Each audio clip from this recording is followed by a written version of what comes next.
그러니까 그 결과로 한국 사회에서는 이런 걸 언급하면은 그 일제시대의 함정에 맞이는 거예요. 서로 비평하는 거. 그러지 말자.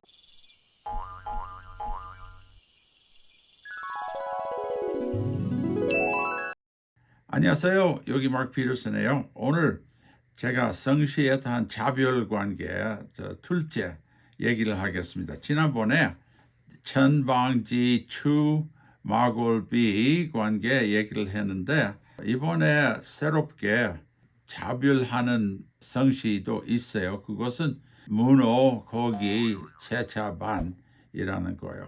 오늘 이거 관계 좀 얘기를 해보자 합니다. 네, 오늘 2부입니다.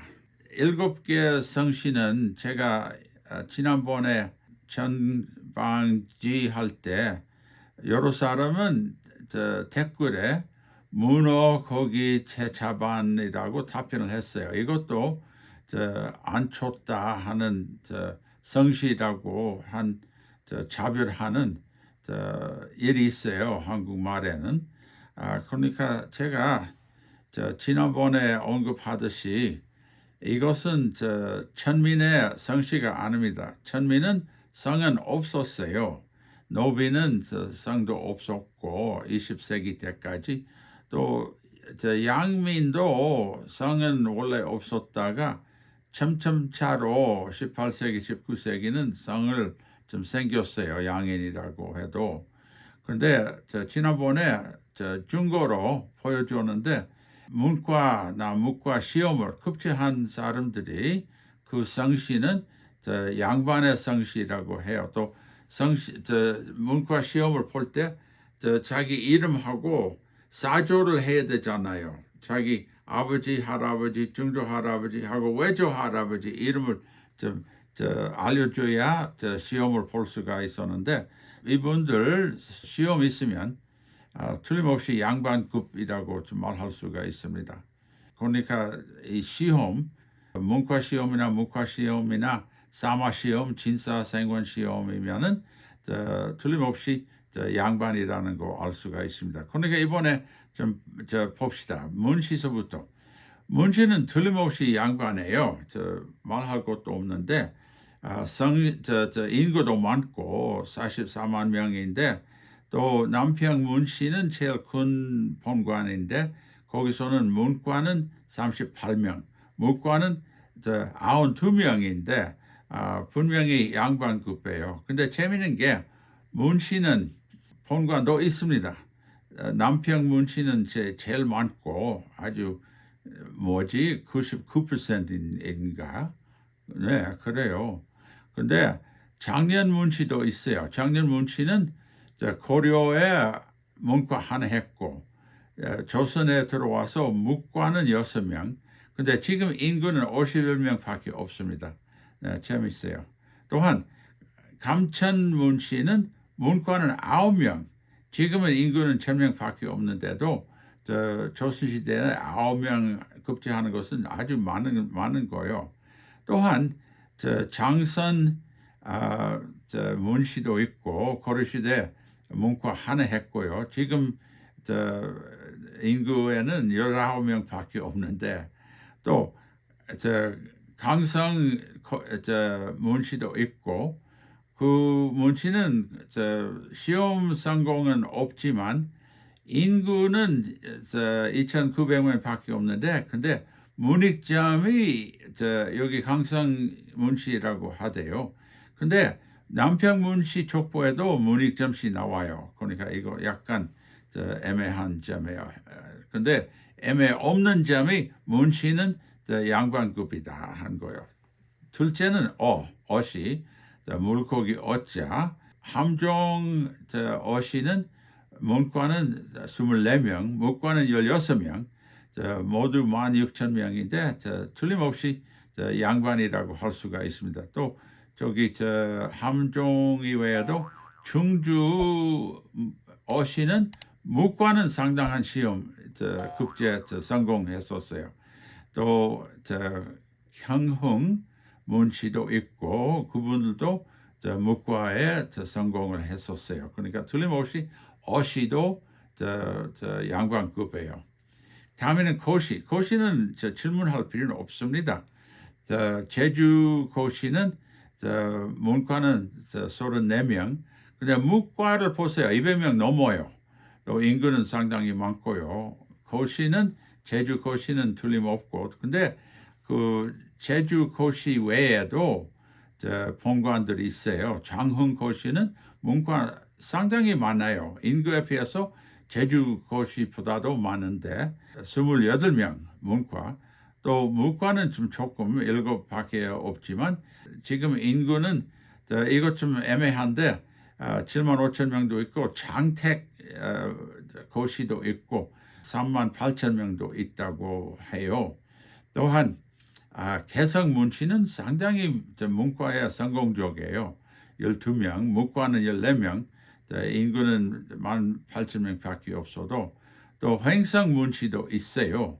거기는 문과도 성공했고 무과도 했는데 또 광양문치는 무과 하나밖에 없지만 지금 인구가 27명밖에 없습니다. 근데 모두 고시라면은 아무 본관이라고 해도 양반급이라고 할 수밖에 없습니다. 다음에는 기시. 기시는 유명하잖아요. 기시 여자 한 분이 원나라 제왕하고 부인했잖아요. 유명하게. 근데 조선시대에 와서 문과도 급제했고 무과도 급제했고 인구는 좀 상당해요. 2만 8천 명이라도 좀 의성이라고 둔성이라고 해도 상당히 많이 있다고 좀 생각됩니다. 제시도 있고 제시는 원래 제갈시라고 했는데 복성했는데 근데 요새는 주로 제갈이라고 안 하고 제시라고 하는데 그들이 문과는 없었어요. 해도 무과는 3명, 또 진사는 1명 있고 또 음과는 잡과 3명이 있는데 상당히 많지 않은 인구이라도 양반급이라고 중인급이라고 해도 좀 상당히 성공한 성씨라고 해도 돼요. 또한 자시도 문제 없습니다. 아주 양반급인데 자시는 원래 유시하고 가르쳤다고 말씀이 있는데 자시는 문과는 많고 무과도 있고 인구는 많은데 반시도 마지막에 반시 있는데 반시는 거제 반시는 문과는 4명, 무과는 5명, 또 광주 문시도 있습니다. 문과는 하나밖에 없는데도 광주 반시는 반기문 나오는 겁니다. 아주 틀림없이 양반이라고 할 수밖에 없잖아요. 또 아까 남평 문시 했지만 여기 남평 반시도 있고 거기는 생원 진사 시험의 성공도 있었어요. 그러니까 틀림없이 우리 새로운 이번에 말씀 언급한 것이 문호 거기 제자반이라는 것이 다 양반이라고 할 수밖에 없습니다. 모두 선조들이 시험을 급제했었어요. 그러니까 지난번에 천방지 축마골피와 똑같이 문호 거기 제자반은 양반급 모두 문과 무과 급제한 사람들이 있었어요. 또 지난번에 제가 원래 천방지 축이라고 했는데 여러 사람은 축이라고 하지 말고 추이라고 일부 자별을 하고 싶어서 없는 성씨 축 아니고 있는 성씨 추이라고 하는 사람들이 있는데 근데 이것도 완전히 이 문장이 어떤 문장인지 잘 모르지만 좀 틀린 거예요. 천자 지자는 틀린 것이고 성씨는 일천천자 하늘천자 아니고 또 지시는 못지자 자지자 아니고 또 축자 하든지 추자 하든지 모두 양반급이에요. 지난번에 추자는 언급은 안 했지만 주시는 지난번에 언급은 안 했지만 주시도 인구는 상당히 많아요. 6만 명.